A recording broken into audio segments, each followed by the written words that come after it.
So this is another important tool you must know as a caregiver.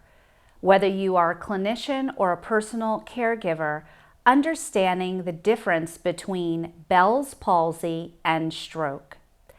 Two very common disease states that present with a facial droop.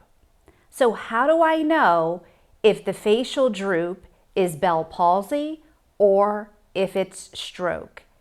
A key term here, a key recognizing factor, is what we call forehead sparing.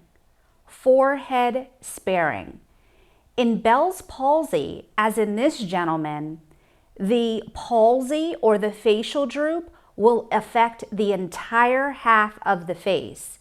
Typically, in a stroke, the forehead will be spared.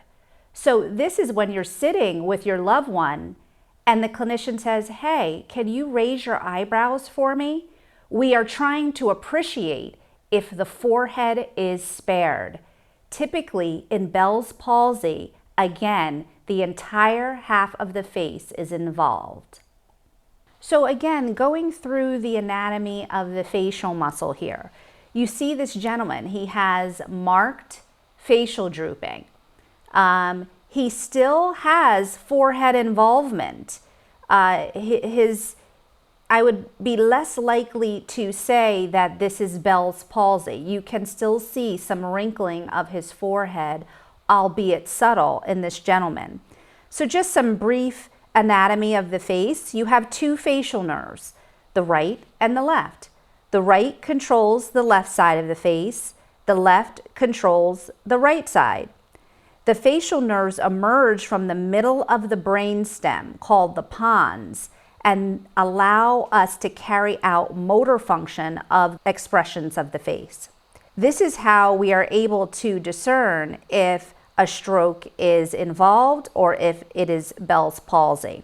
Muscles of facial expression can include smiling, frowning, controlling eye closure, again, forehead movement, all of the funny faces we make you do at bedside. Be aware of sudden balance loss. Watch for any changes in vision. Again, drooping, an uneven smile. Check for weakness on one side of the body. Look for inability to speak normally or slurred speech. Remember, in a stroke, time is tissue. You have 3 hours from the time that this person is exhibiting one of these signs of weakness, facial changes, etc., to get them emergent care.